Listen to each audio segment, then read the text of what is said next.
à tous, je vous retrouve aujourd'hui dans ce nouveau C'est lundi, que lisez-vous? Alors j'ai pas mal de choses à vous montrer, comme j'ai pas fait de vidéo la semaine dernière, que j'ai quand même beaucoup lu. Donc on va commencer tout de suite. Tout d'abord, j'ai fini Le Royaume de l'Arme, le tome 3 de La fille de braise et de ronces de Rae Carson. Et franchement, j'ai adoré. Je veux dire, les personnages déjà, Elisa, je la trouve de mieux en mieux au fil des tomes. Il y a beaucoup d'actions, de rebondissements, il y a beaucoup d'intrigues politiques. Là, on voit, dans ce tome, on voit beaucoup plus les ennemis du royaume, entre guillemets. Et c'est vraiment super intéressant d'avoir leur point de vue, pourquoi ils se battent, pourquoi est-ce qu'il y a une guerre civile, enfin limite une guerre civile entre eux, enfin c'était vraiment super intéressant. Les thèmes abordés là, on a quand même un peu de religion, on a de la poétique, on est toujours dans la fantaisie, il y a beaucoup plus de magie. La fin, il y a certaines choses, je ne m'y attendais absolument pas. Du coup, je suis vraiment surprise et vraiment contente. Parce que là, voilà, l'auteur ne mène pas vraiment en bateau. Enfin, niveau romance, je suis contente. Voilà, c'est simple, je suis contente et pour à peu près tous les personnages en fait. Il y a juste un couple où c'est assez mitigé. Mais bon, je veux dire, les choix de l'auteur, de toute façon, c'est les personnages. Hein, ils ont pris leur essor et puis basta quoi. Enfin, on peut pas obtenir d'eux tout ce qu'on a envie. Enfin, du coup, c'était vraiment une super trilogie. Donc si vous l'avez pas encore lu, lisez-le. C'est tout simple. Ensuite, comme je me suis réinscrite à la médiathèque, je ne sais pas si je vous en avais parlé, je crois rapidement. J'ai lu le tome 1 de L'épreuve, donc Le labyrinthe de James Dashner. Je n'avais pas vu le film au cinéma. Et du coup, je savais pas trop à quoi m'attendre, je savais juste que mes copines avaient adoré. Et franchement, c'était un super tome, je l'ai lu en une après-midi. Tout simplement. Voilà, je le prenais en main, je lisais, je le reposais, je le reprenais 5 minutes après en main et ainsi de suite. Là, c'était vraiment une super lecture. Donc pour ceux qui connaissent pas, c'est l'histoire de Thomas, un garçon qui se réveille dans un ascenseur. Quand l'ascenseur s'ouvre, il se retrouve dans un endroit complètement inconnu qui s'appelle le bloc, avec que des garçons. Et chaque jour, il y a un labyrinthe à côté d'eux. Chaque jour, les portes s'ouvrent et ils essaient de trouver la sortie. Et ça fait genre 3 ans et ils l'ont toujours pas trouvé. C'est super intéressant de voir déjà comment il réussit à s'intégrer à la vie de groupe. Aussi, on se pose plein de questions parce qu'après son arrivée, il se passe des tonnes de trucs. Et c'est vraiment super sympa. C'était un bon roman dystopique, hein, je veux dire, là, arrivé à la fin du tome, je me pose encore plus de questions qu'avant. Je pense que c'est tout à fait normal, parce que là, les réponses, on les aura peut-être jamais. Bon, apparemment, à la fin du 3, il y a toujours des réponses qu'on n'a pas, mais ils vont sortir une préquelle en avril ou en mai, je ne sais plus. Ou peut-être qu'il y en aura plus. En tout cas, c'était une bonne lecture. Ensuite, j'avais passé une commande sur The Book Depository. Bon, de toute façon, vous le reverrez probablement dans un IMM à la fin du mois. Mais j'avais trop envie de le lire et je me suis commandé Anna and the French Kiss, donc de Stephanie Perkins. Et j'ai adoré. Voilà, je veux dire, c'est une romance jeunesse entre guillemets, parce que bon, les protagonistes, ils sont quoi? Ils sont dans un lycée américain à Paris. Du coup, Anna elle est quand même assez jeune, elle n'a pas beaucoup d'expérience. Elle s'imagine tout de suite des trucs ou au contraire, enfin, elle part dans des délires et t'as envie de lui dire mais Anna, mais secoue-toi. Oh, tu t'attends quoi là? T'attends quoi? Et du coup, voilà, je veux dire, faut pas. Si vous êtes fan de romance, genre tout ce qui est new adulte, passez votre chemin parce que là, je veux dire. Limite hormis se tenir la main et les petits bisous à la fin, voilà, il n'y a pas d'aspect vraiment chaud patate. En tout cas, j'ai vraiment passé un super moment parce que j'ai adhéré à la relation qu'il y a entre Anna et le fameux Étienne Sinclair. Et c'est vrai que, je sais pas, c'était pas forcément la lecture, c'est pas forcément la lecture de l'année pour certains, Mais moi j'avais vraiment besoin de quelque chose de léger. Et c'est tombé pile poil au bon moment. J'ai accroché, je l'ai lu en 2 jours je crois. Mais voilà, enfin...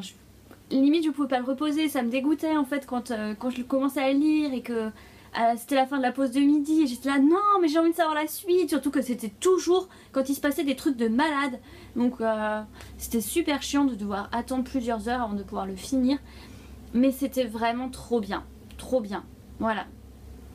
En plus ça m'a donné envie de redécouvrir certains endroits de Paris. Notamment pour ceux qui ont lu le roman, j'ai vraiment envie d'aller au point zéro maintenant devant Notre-Dame de Paris et pourquoi pas pour faire un vœu, hein, qui sait. En tout cas je me commanderai la suite je pense le mois prochain. Par contre j'ai déjà peur d'être un peu déçue parce que j'ai regardé un peu les avis qu'il y avait sur Goodreads, c'est vraiment mitigé. Du coup je vais essayer de ne pas m'attendre à grand chose pour pas être déçue. Mais celui que j'ai vraiment hâte de lire maintenant c'est le 3e, donc Ayla and the Happily Ever After, donc celui-là. Parce qu'on retrouve un personnage forcément qu'on croise brièvement, enfin des personnages qu'on croise brièvement entre guillemets dans ce roman et que j'ai adoré, et donc j'ai hâte de les découvrir encore plus. Concernant mes lectures en cours, j'avais commencé le recueil de nouvelles My True Love Gave to Me de Stephanie Perkins avec des tonnes d'auteurs. Seulement comme c'est plus orienté Noël et Nouvel An, là l'envie de le lire est passée, du coup je vais le laisser en stand-by pendant plusieurs mois. Voilà, je ne vous le montre pas parce que ça ne vaut pas la peine. En tout cas, j'ai 3 livres toujours en cours, donc on va commencer par le plus évident. Donc, je suis toujours en train de lire l'intégrale 3 du Trône de Fer de George R.R. Martin. J'ai un peu avancé depuis la dernière fois, mais c'est vrai que comme quand j'étais malade en fait j'en ai profité pour lire des choses de plus légères, d'où l'épreuve surtout vu que je l'ai emprunté à la médiathèque, et après j'avais trop envie de lire Anna and the French Kiss parce que je l'avais reçu au bon moment, mais j'avance toujours doucement mais sûrement, voilà, vous voyez. Mon petit marque-page s'est déplacé. Sinon, un autre roman que j'ai commandé sur The Book Depository que je voulais vous montrer à la fin du mois dans un IMM. Il s'agit en fait de Boundless, donc le tome 3 de la série Unearthly de Cynthia Hand. Donc vous les voyez juste là derrière. C'est l'édition Harper Teen. J'ai acheté l'édition Edmond au début, donc publiée en fait en Grande-Bretagne avec cette couverture là. Mais je pense que les romans n'ont pas assez marché parce que du coup ils ont arrêté la publication. J'ai dû me tourner vers l'édition américaine pour le 3e tome pour pouvoir enfin connaître la fin de l'histoire. Mais bon, je déteste. Je déteste sincèrement ça va pas du tout ensemble. C'est trop moche, franchement. Du coup j'hésite à me les racheter dans l'édition américaine histoire d'avoir une belle série. À voir. En tout cas je suis super contente de retrouver Clara. Là heureusement il y a certains événements qui sont rappelés au début du roman. J'ai quand même dû regarder sur internet parce que ça fait plus d'1 an que j'avais lu le tome 2. J'avais prévu de m'acheter le tome 3 quand je suis partie aux États-Unis l'année dernière. Sauf que je l'avais trouvé nulle part. Et je pouvais le commander en librairie mais il serait arrivé en librairie après mon départ. Du coup c'était un peu moyen. Mais je suis contente de l'avoir enfin. Je l'ai commencé. Bon, je suis ici. Et pour l'instant j'aime bien. Bon, c'est sûr c'est différent, les 2 premiers tomes se passaient du temps du lycée. Là maintenant Clara est à l'université avec Angela et Christian. Et bon, il y a certaines choses à la fin du tome 2 qui me restent encore un peu en travers de la gorge. Je veux pas dire quoi pour ceux qui l'ont pas lu, parce que bon ce serait un peu spoilé. Mais j'attends de voir ce qui va vraiment se passer dans ce tome 3. J'espère qu'il va correspondre à mes attentes. Après on verra bien, je veux dire, de toute façon si ça correspond pas, tant pis, c'est les choix de l'auteur. Hein. On peut rien y faire et je le sacrerai pas pour autant quoi. Mais bon, je suis qu'au début, je vais pas m'exprimer dessus, on verra bien. Et ma dernière lecture en cours pour compenser en fait la bande laisse, parce que comme c'est en anglais, il y a des fois j'ai un peu du mal à me concentrer dessus. Du coup, j'ai vu le film avec ma meilleure amie vendredi soir. Ça faisait 3 ans qu'il traînait dans ma palle, peut-être même plus d'ailleurs. Et j'ai enfin commencé Les yeux jaunes des crocodiles de Catherine Pancol. C'est quand même un ouvrage français qui a été vendu à 1 million d'exemplaires et qui est paru en 2006. Et je l'avais pas encore lu. Donc voilà, honte à moi, je veux dire, plein de gens qui vont dire quoi, t'as pas encore lu Pancol? Ben non.